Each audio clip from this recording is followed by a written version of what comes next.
zones and the time differences. So we need some physical presence of your managers or engineers on site. So we have been saying, okay, we'll have a team of people working on site with your local teams. So there is not so much of concern of loss of control on the project. Now all of a sudden this on-site presence has taken a very different picture in the last 6 months when Mr. Trump got elected as President of the United States. All of a sudden this on-site presence has become a confusing factor for Indian IT industry, and it's primarily because of H-1B visa. So my question again is, and I was chatting this with a friend of mine from Cognizant, that 4.5 million strong industry, Indian IT industry, gets worried because some Mr. Trump says that I'm going to cut down on your H-1B visas, for which the numbers are hardly 50 or 60,000, of which India probably gets 50%. So 30,000 visas, all of a sudden Indian IT industry gets shook up. That, oh my God, this is horrible. Mr. Trump, how can you do this? It has gone to a level that Indian IT industry is telling Prime Minister to talk about this to Mr. Trump. 4.5 million strong industry concerned about 30,000 visas. Something is definitely wrong, right? And that is going to impact our on-site presence. But should it really impact? We need to question this. Matured process for delivery. Initially in the years, Indian IT industry actually went through very rough time convincing clients because of various factors like socio-economic factors, political factors, infrastructure factors, time differences. Clients were not very comfortable outsourcing to India. Over a period of time, Indian IT industries have developed global delivery model, which they have now successfully marketed. Communication skills. You know, we always talk about technology. We're passionate about technology. We're passionate about talking about managing various projects. This is very important skill, especially when you are going to work with global clients and across cultures. Communication skills. And I'm sure students at SIMS and students at other institutions have certain courses to address communication skills or improve your business skills, business communication skills. So yes, important, and this is successfully, again, Indian IT industry has marketed, saying that we are the largest English-speaking country in the world, and we can speak in English. So the reason we marketed that is to neutralize the competition of other countries who could potentially pose us a threat. So we said we have excellent soft skills for communication skills. Sound track record. So over a period of time, yes, Indian IT industry has created a good track record of delivery with some ups and downs. As a matter of fact, I remember when contracts were outsourced to Indian IT industry, there was a concern that if I'm going to get 1:3 cost advantage, at the end of the day when the project is completed and when the contract of the project was audited, it was noticed that the cost advantage of 1:3 is not there at all. Either the cost is almost same, or in some projects there were cost overruns. So the bottom line of outsourcing was completely false, because it's actually costing me more to outsource to Indian IT industry. And there are various factors in that, including skills is one of them. Skills probably is one of the most important. Because the quality of product which was delivered by Indian engineers to the clients was substandard. There was so much of rework they had to do after receiving delivery from Indian IT industry that they said, where is the cost advantage for me here? There's so much rework I have to do. Fortunately, over a period of time, and by establishing sound processes internally, Indian IT industry has neutralized that and delivered much better quality product. And finally, relationships. Why so much of outsourcing has happened to India is primarily because of relationships. I still remember when I was with AT&T Bell Labs working in New Jersey, the relationship manager of TCS, who used to always walk around in the aisles of our labs, building relationship or trying to capitalize on the existing projects, because that is the job of a relationship manager. They'll go around and speak to managers and say, we already have these 3 projects going on, and by the way, we are delivering excellent results, so we're trying to find new project, or we're trying to find additional work in the existing project. It just so happens that the relationship manager of TCS then, who was based out of Chicago, is now a very senior manager in TCS. I think he's number 1. Oh, he's a very senior man in Wipro now. He heads Wipro. So relationships are actually bringing a lot of work to Indian IT industry because of the sound track record. So what are projects? So these are the factors, some of the factors which actually contributed for Indian IT industry to get work from the Western world. Now, so let's take a look at very quick, a small set of what kind of work that has come to India.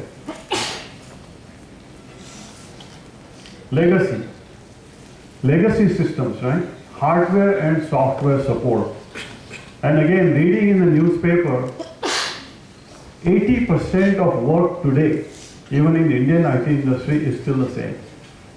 Legacy systems, hardware and software support.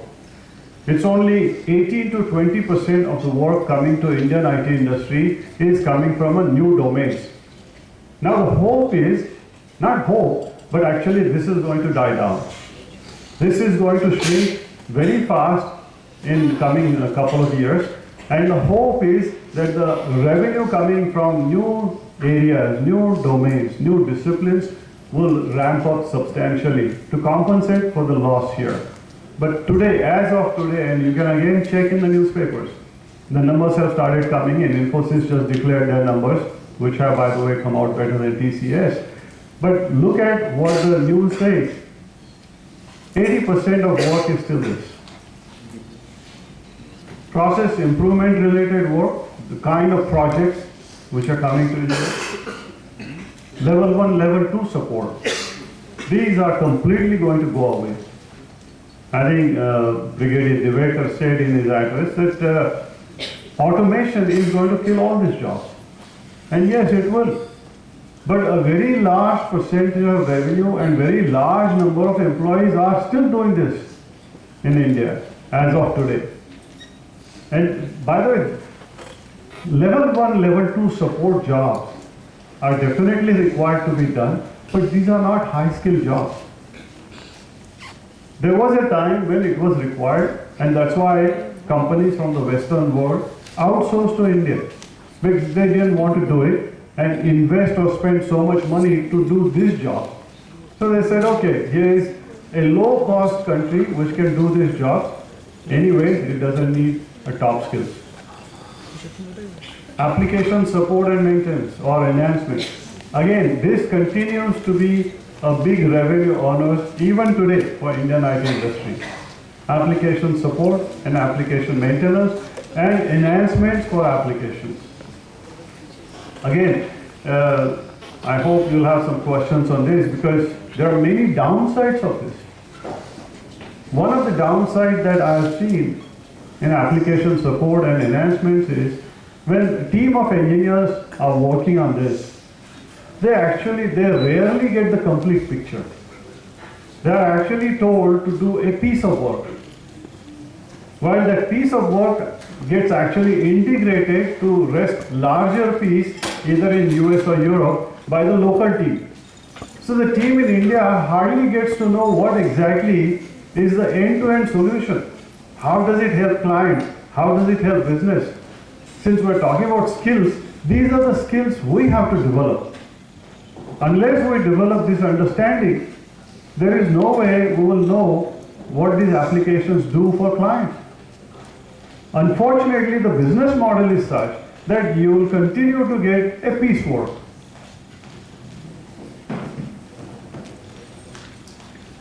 Design and development. Now this is the sunny side.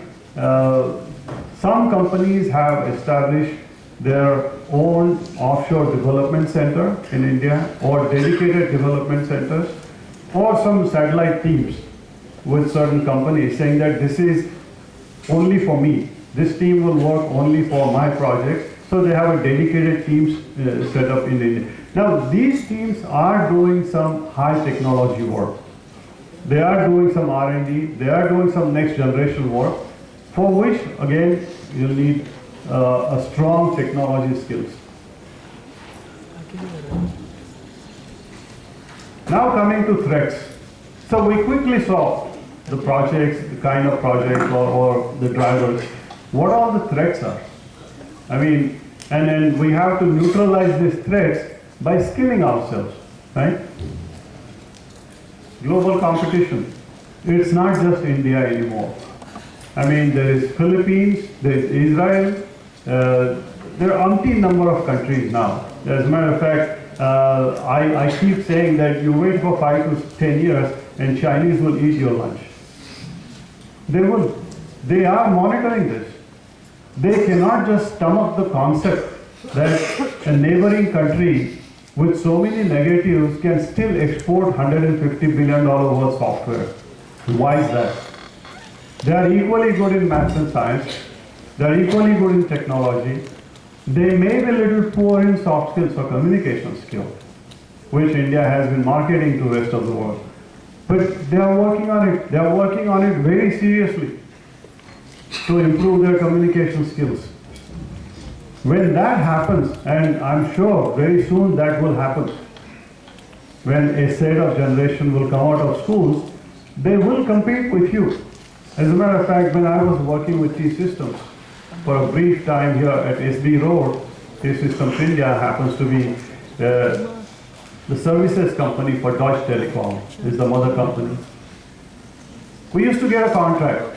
We used to get a piece of work from Deutsche Telekom to T-Systems India saying that this is what needs to be done, please give us a quote. The same will be given to T-Systems China and T-Systems Singapore. The most expensive quotation will be usually from T-Systems Singapore. Number 2 will be T-Systems India. The lowest will be T-Systems China. And it will be 1/3 of what India used to quote. This will happen more because they simply cannot stand where India is today in software. In all other fields, they are doing much better. And believe me, in another 5 to 10 years, we'll have a major competitor on hand. And second, good thing is they also offer a huge market opportunity themselves, with certain restrictions and all that. So, global competition. Loss of cost advantage. As I said before, the cost arbitrage doesn't exist. You may be paid $52,000, but that $52,000 is your revenue. It is costing a lot more to the client. When all the hidden cost is put together, that cost advantage doesn't exist. Political factors. We all have been reading this in the media. US is adopting very protectionist policies. Europe is pretty much on the way doing same thing. So you can see walls going up. It's going to be a little difficult to do business. Again, it's not that the IT industry will shut down. No, it won't. As I said, Indian IT industry has reached a level of maturity that industry will find ways to work around this. But then these are new factors which are coming in, which were not there before 5, 10, 15, 20 years ago.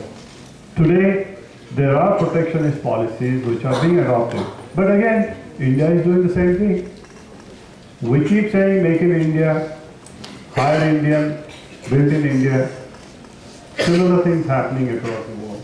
But that will impact Indian IT industry. Automation, as I said, all your level 1, level 2 support or support jobs will be gone. And those jobs, I was just reading in the newspaper the numbers, Brigadier said 6.5. I think something like 650,000 jobs will be lost. I think the numbers will be even more. Numbers will be a lot more than that, and those jobs will be completely gone. When I was reading this and I was thinking, and let's talk about skilling. How do you skill? How do you skill a million people in a very short time? Because competition is not going to wait for you. Other countries are not going to wait for you. Do we even have a system in this country to train 700,000 employees?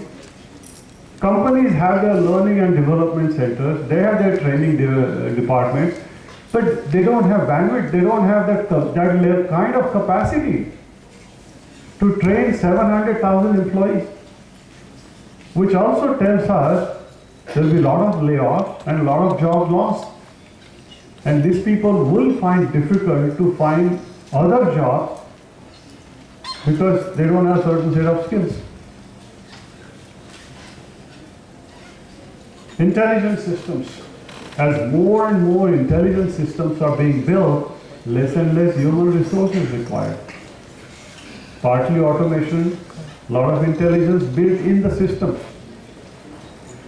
You know, I come from strong telecom background. Telecom networks will change. People are already installing and developing self-healing networks. You don't need people actually to fix them or fix the hardware. The networks internally will have enough intelligence to heal themselves and route the traffic in a right way. Or they will find, this is just like in a human body. If human body, if there is a blockage somewhere, your human body is such a wonderful machine, it will find another path and start building up there, and slowly the traffic starts from that path. Similarly, it will happen in networks.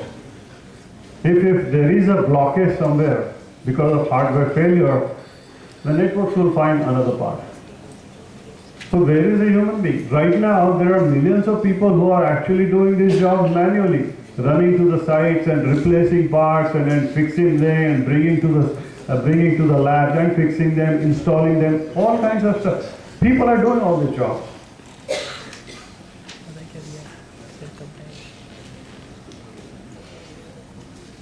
Okay, I need to run.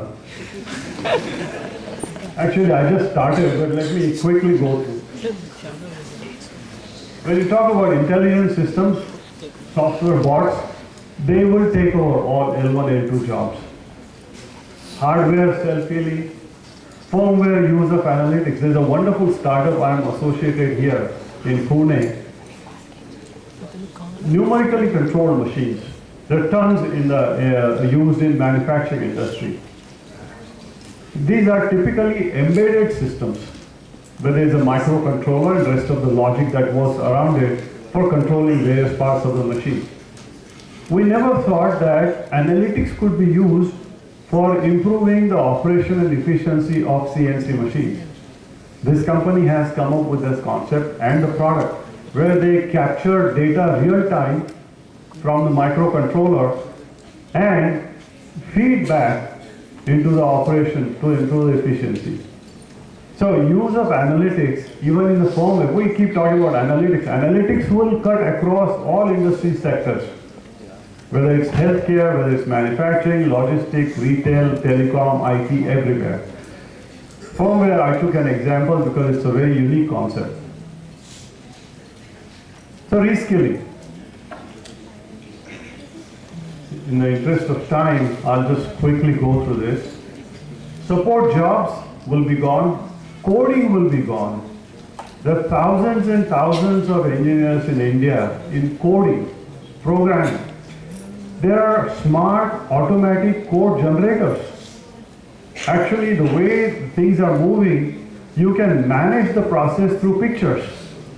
You can have a process diagram as a picture. There is a software behind that picture which is actually running the process. You change the picture or you move the blocks, and in the background the code gets generated because you made the change, and the system starts working. Now, where are these programmers? What are they going to do? The system is doing it. The system is so intelligent that the system is designing all the code for the change that you have requested for changing the process. Now, automatic code generators. Testing. Big thing again in India. There are so many working on testing. Why do you need testers? If I can build so much intelligence in the system, I don't need testers. I can actually, there is a discipline called remote infrastructure management. I could be sitting in Pune and manage infrastructure in New York. Why do I need to be there? If there is a system in New York to be tested, why do I need to be in New York? I can sit in Pune and give controls to the system. If there is a change, if new feature is added in the system should be able to run the test internally. And this is happening. When a new application or the existing application is enhanced, the system actually tests itself with the existing hardware and software and make sure that everything will be working fine. If there are problems, if there are bugs, the system is identifying those bugs and telling you that there is a bug in here. What's going to happen to these people? So many testers. So increased use of analytics, improving productivity and all that. I'm going to touch more on this. Digital transformation. I think this is going to be the huge thing going forward for Indian IT industry. Every company in the world, whether Western world, Europe or North America, companies are going through digital transformation. Now, digital transformation is a buzz. Everyone is talking about digital transformation. What it is, I would suggest all of you to read a McKinsey report, an excellent report they have come up on digital transformation and what their understanding is about digital transformation. Read the report, beautiful diagrams also, how they perceive digital transformation. And they also, this is actually McKinsey has done in collaboration with MIT. So they have also identified the competencies and skills will be required. Those will be required for people to work in digital transformation in that report. So read the report. But digital transformation is very much about customer experience. It's very much about employees. It is very much about investors. It is all about all the stakeholders in the chain. It is not a single factor. And it is not about digitizing. It is actually about moving away from paper. So it also is part of automation. Digital transformation is happening not only in the client organizations, it is also happening in the vendor organizations like Infosys and Wipro. They also have to go through digital transformation themselves. Then only they'll be able to appreciate what the client is looking for.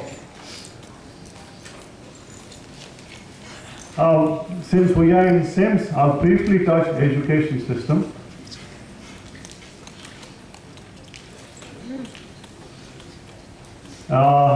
System has failed. Education system in India has failed. We are talking about skilling. One of the reasons we're talking about skilling today is because education system has failed. Otherwise, we shouldn't be talking about skilling. Had it been done right, then we won't be talking about this. I have never heard this skilling term or reskilling or upskilling in the US, anywhere, anytime. It just happens. It's part of the system. Whether it's education system, whether it is industry, it happens. It's a continuous process. Here the system has failed. System hasn't delivered this. No wonder NASSCOM says 80% graduates are unemployable. In a way they are saying that they are not skilled. They are not skilled to be put on projects. 80%. Institutions are glorified placement agencies. They are not the true learning centers. They are not really the places where industry gets very close working with them. The faculty members working very close with the industry, students working very close with the industry, lot of traffic, lot of movement. That is not, management students. And I happened to be, I was director for one of the management school, and I was frustrated myself. Why management students have to spend 80% of their time in the classroom? Management is studied in the field. It's not in the books.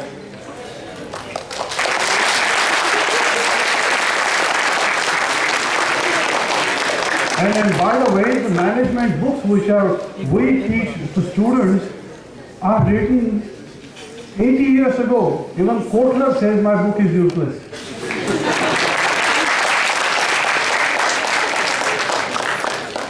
All these management gurus wrote these books after the Great Depression in the US. They wrote these books to address their local industry.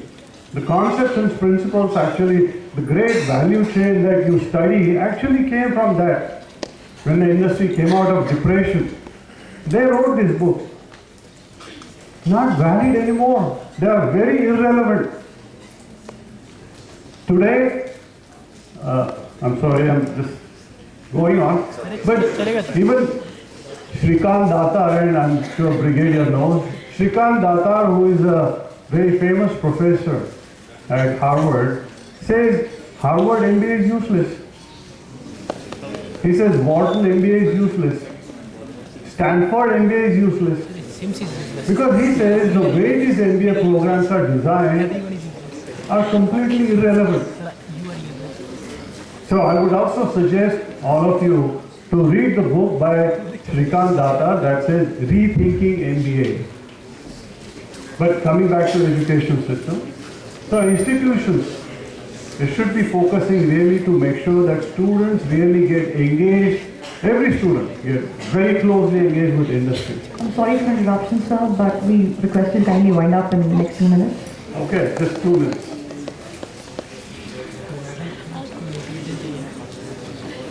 Training and competency planning. Competency planning should be done by the HR organizations in the company, working with business units, since they work with clients. And then that competency planning will actually tell employees which way to move and which way to prepare themselves. I am very sorry that this is really the crux of it, but I'm coming to the end of it. So key takeaway, by the way, I'll have time with you outside. I would love to interact. Reskilling is a continuous process. Automation, machine learning, AI, again, don't get into these buzzwords. These are everywhere. Try to learn. Take one area. If it's mobility, so be it. But really drill down into it and then learn as much as you can. Collaborating with partners, because we have to skill so many people. One single organization cannot do it. It has to be a collaborative effort. Jobs will be sustained for long term. Skilling and reskilling becomes the objective of every employee in a company. And finally, digital transformation is everywhere. It offers a huge opportunity to all the companies and employees going forward. Thank you.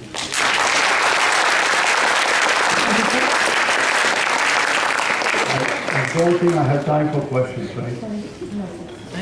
So you can meet me outside. Yes, sir. Obviously. Thank you. The next presentation is by Mr. Shailesh Baum, who comes with 25 plus years of IT experience and has worked with HP, ANZ Bank, Persistent Systems, TCS, at various senior leadership positions and has co-founded CloudByte, a technology startup in cloud storage. So has a master's degree from IIT Kharagpur and has patents and disclosures to his credit. His specialization includes cloud computing and automation and data center transformation. He has breadth of domain expertise in BFSI, pharma and biopharma industry. We request Director Sir to felicitate Mr. Shailesh, followed by which we request Sir to address the audience.